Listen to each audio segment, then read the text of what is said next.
Okay, Sagittarius, this is your weekly tarot card reading from Born Without Boundaries Tarot. It is for Sagittarius, Sun, Moon, and Rising signs.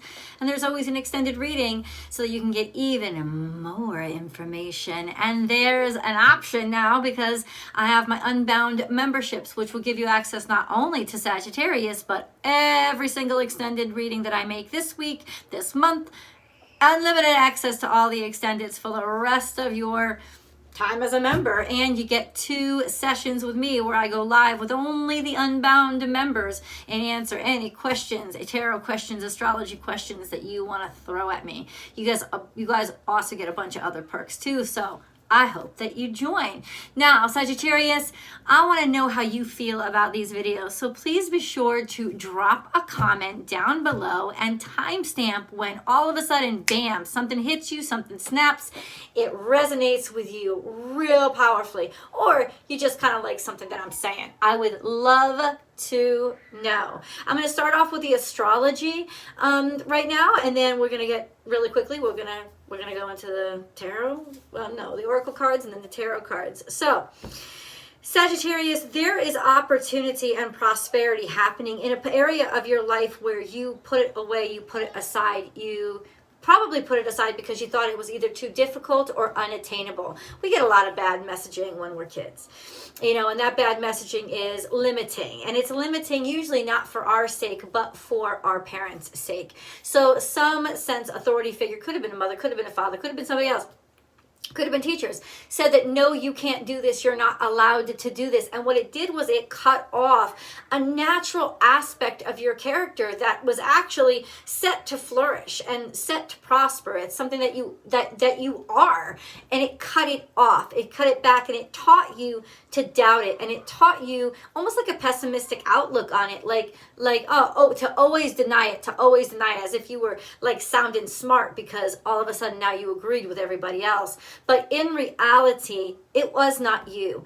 And this is a beautiful time when that boom, that you turns back on. Even if it means challenging yourself or doing something that is extremely uncomfortable for you, this is about liberty. It's about liberating yourself from the denial of the self. Liberating yourself so you can actually become more of yourself. You can get back to who you always were instead of who you felt you had to be in order to be what somebody told you was the only right way to be. This is that week or that energy when all of a sudden that becomes very clear and you have the strength and you have the power to commit yourself to doing whatever it takes to make that change. A lot of this energy could be coming through a relationship or somebody you're in a relationship with, inspiring you to finally get back to a more truer state of you. And that solution may be coming from the both of you working together. But this is a time to get back to that state of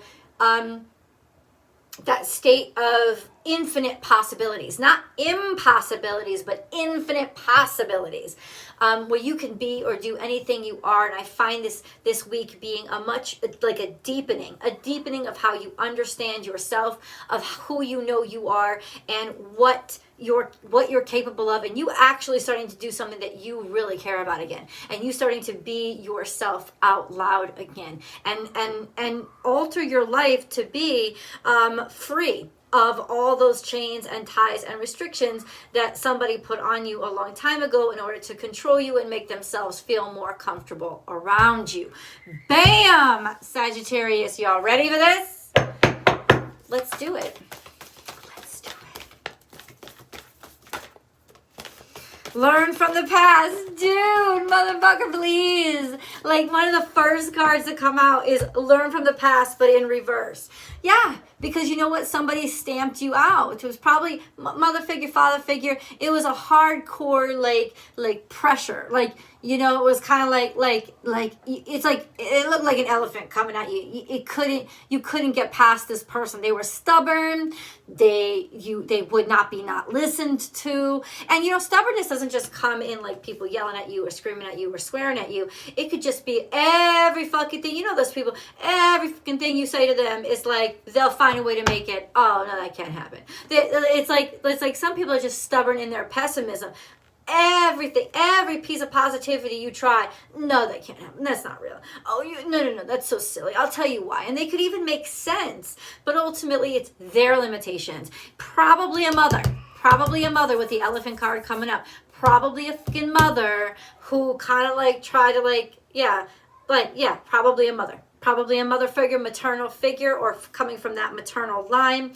The sense of don't learn from the past. Realize that what was coming from that place in the past was stupid, because it was based on their fear and their lack of wanting to do something. And they're a lazy fucking bitch, and you got to leave them behind. Fuck them. Fuck that shit. It's done. It's over with. You want to be free. You want to travel. Watch your words is here. Oh.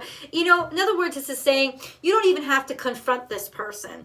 You don't even have to give them that time. You don't have to waste, like, don't. It's like, don't waste your time. Don't waste your time on it, because it doesn't fucking matter. What matters is you know, and now you start to actually behave, the action, take action and change your life, knowing that this is just a bunch of bullshit now, right? Like having seen the light. So you don't even have to exchange words. Maybe in the past you've wanted to talk back to them, you've wanted to swear at them, you've wanted to curse at them.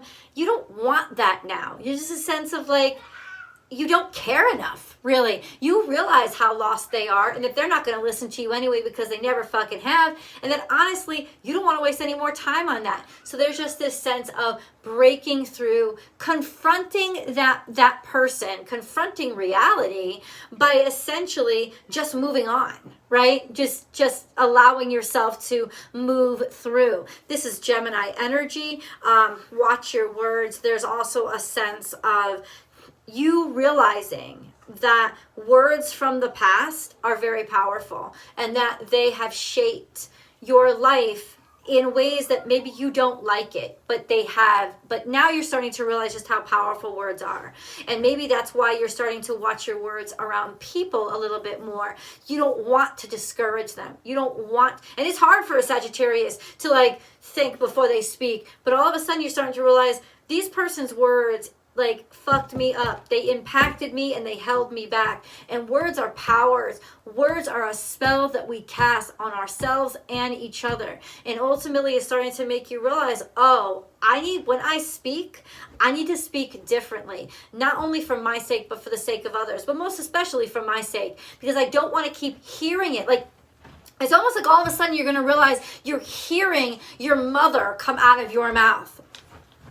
You know, you hearing your father come out of your mouth. You're hearing that person who you hate the most, who you know has restricted you the most. You're realizing their limitations, and now all of a sudden you're realizing their limitations are in you, and it's going to be shocking, and it's going to be frightening, and it's going to be, but it's going to be so powerful because at the same time, this is the liberation. This is the key that turns the cage lock and makes makes the cage door swing open. This is the key. It is absolutely positively the way out by hearing that and realizing, oh my God, they're in my head, and recognizing that I have to change. I can't keep hearing their voice in my head. I can't keep believing it, and I'm going to believe it if I keep hearing it over and over again, and I'm hearing it come out of my mouth, and it's garbage. It's garbage. I don't believe it, and the power of the words is now I understand it, and I'm going to switch it. I'm going to switch what I say. I'm going to start to I can.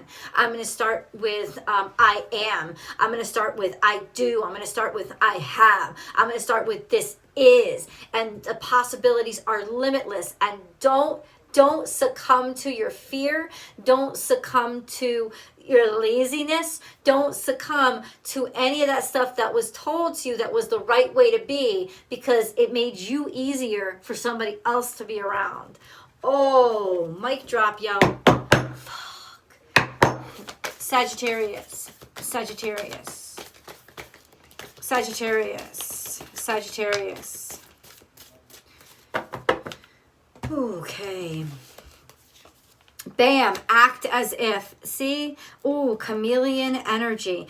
Act, once again, that speaks to that mentality of you, like on the outside, people don't even realize how much you've changed. And they don't need to know. There's a sense of letting people believe or see what they want to see, knowing that it's not your responsibility to change their image of you, because they're going to see what they fucking want to see. This is also a sense of hanging back and getting all the information that you can, because for some reason you want the information, you need it, you want to watch. Also a sense of blending in. Okay, letting yourself blend in so you can take time out, allowing yourself to kind of like disappear and not be heard for a while so that you can take a break and get the rest that you actually need. This could have something to do with restoring health as well, bringing yourself back to a center of healing, also taking a break from the words of somebody else, maybe deciding to not be around them, or realizing I just can't be around this person right now. It's like for the first time in my life, I'm starting to see how negative they are, and realizing, oh my God, that voice has been in my head the whole time. Like this is, and now it's like, at this point, I don't even want to start a fight. I just want to like blend to be ignored, because I need a fucking break. I don't want to see them. I don't want them to see me. Be loyal to what you love. Underneath it all, this is that Cancerian energy. Underneath it all, there's a sense of, I will love you. I will love the people that I love. I will assert myself in loving what I actually love, and be loyal this time around, whether or not people whether or not people say that I can, or whether they're going to share their judgments with me. It doesn't really matter. This is a sense of definitely could be standing by a partner, right? This is a sense of could be standing by other parts of your family who you respect, you want to care for, you care about. Fourth house energy, I think Sagittarius, Capricorn, Aquarius, is fourth house energy is Pisces. So there's a lot of healing going on here. And in other words, this could be a sense of you needing to take time away, from maybe even the family to help heal yourself. But I also think there's a sense of healing the family, something in the family healing, because of the realization that you don't have to be under the spell anymore, that you have the power to change it and be your own. And you don't have to hate somebody. You don't have to be at odds with somebody. You don't have to be fighting with somebody all the time. Maybe you were always pinned against each other, right? Because somebody was trying to make you feel bad about yourself. I'm not going to feel like that's over with. It's just completely done. It's like instead I'm just going to love this person, because if this person loves me, I'm going to love them. I'm not going to let you pin us against each other. And then koi fish, there is always enough. This is Piscean energy. This is a realization that there is enough to go around, that it's not like there's limitations.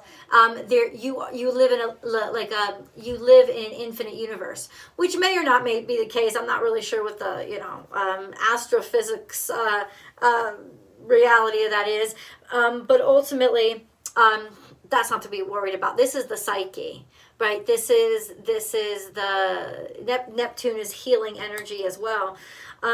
There is always enough. There's abundance. There's enough love to go around. There's enough emotion to go around. This could be also in a very emotional time, deciding to stand by your family, stick by your family, or stick up for your family is very important to you right now, because maybe you're all healing from this trauma together. Make your dreams real is here. This is Scorpionic energy. This is your 12th house. Mysteries, surprises.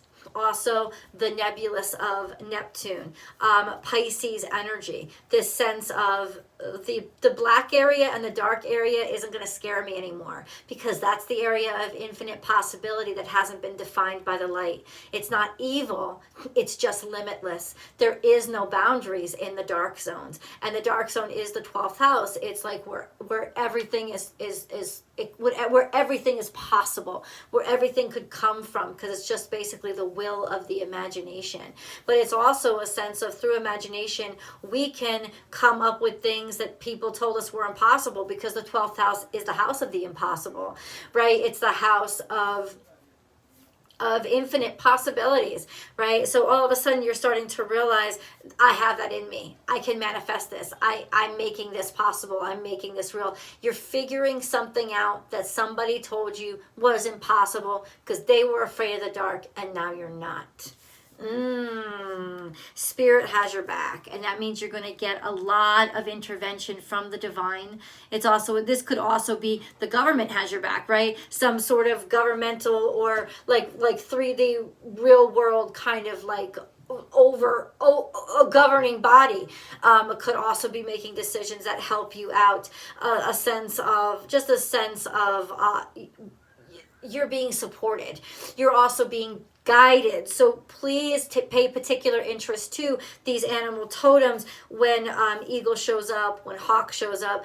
I know that the universe is going to be reaching out to you through animals to tell you something, to signal things to you, to guide you. So watch that as well. Spirit has your back. This is Capricornian energy. This is a sense of leadership. It's almost like you're stepping into a leadership role. You're usurping the bad leader and becoming the good leader. And it's almost like you know that you need to do this, and that's what you're doing 100%. You're going into territory that nobody else has permitted you to go into. You know, you're not asking somebody's permission. You're not needing somebody's permission. This time around, it's really different from you because you always maybe asked for those approvals before. Memories of love are here. I think you're starting to forgive and heal because whatever that pain and suffering is, the memories of love are coming up for you to realize that it wasn't all that bad and start to see good in the bad. And then we have heartache and loss in reverse. So the memories of love, the things that maybe you thought, let me stay away from, or let me not hear, or maybe I shouldn't talk to this person. No, that's what's healing the suffering. It's what's creating space and making the breakthrough for you. So definitely, whoever you think of, whoever's popping up in your mind, whoever you're dreaming about, connect with them. Allow them to, even if it's just in the dream world, share messages with you. Allow these things to come up and honor them, and the heartache will go away. Or the heartache will start to dissipate. The suffering will start to dissipate. Because a lot of this suffering has to do with feeling disconnected and unwanted and abandoned. And the memories of love are going to enable you to put that to rest and kill that. In the past, we had the energy is gaining momentum. No, it's in reverse. It stalled. It was stuck. And we knew that with elephant energy in reverse. There's just a sense of stuckness, a fixedness. It's all that energy that you had, all that possibility that you had it was stuck. It was blocked. It was stagnated by this person in particular's inability to look beyond their own fears and their own limitations. And so unfortunately, you inherited them. Right? And now you're breaking those boundaries. Shit. Sagittarius, please. How is this translating into the real world? Like, where are we gonna, through hard work? Okay, so work is the number one way you are defying what somebody expected of you or required of you. So how you work, right, is changing. Maybe the kind of work that you take. You're not going to be working the same job, doing the family business, or the work that your family approved of. You're leaving it behind. It's the change is coming through work, and we knew this because your second house is ruled by Capricorn. Capricorn is the house of work, building things out into the world. Your career. It's ultimately changing. What you're doing, you're coming back. You're willing to take the risks again. You're willing to take the risks that somebody convinced you to not take in your past. And you know why? Because you know you're supported. You know that it's almost like you know that taking the risks is less risky than staying here and being stuck. Because look what fucking happens to somebody who stays and is stuck. You're seeing it played out in front of you. Right? And it's the most powerful lesson you've ever learned in your life, because you're like, shit, I don't want to be that. I don't want that life. I have a right to change it. I am changing it. And ultimately, you're taking the risk to changing it. You're going to be who you dictate that you're going to be. You're not going to be what was dictated to you to be. It came out, trust. So this is going to be maybe the most challenging part for you, is Trust your emotions. Allow yourself to feel them, to heal them. Also a sense of trust in God, and trust the messages and trust the signs, even though you're scared, even though you're worried. You're scared and you're worried based on your past. The water is your past. It is not flattering for a fire sign to look to the past. What does water do to fire? It puts it out. It smothers it. Looking back is only going to tether you to what is making you unhappy. So, and it's scary, especially if you're mad at somebody, right? And you've held on to the anger for a really long time. You're afraid to let that anger go because you so identify it with you. But really now you're starting to see, I'm not angry anymore. I can love this person. Why? Because I am completely over it and they have absolutely no fucking power over me. Let's go to tarot. I'll see you guys there.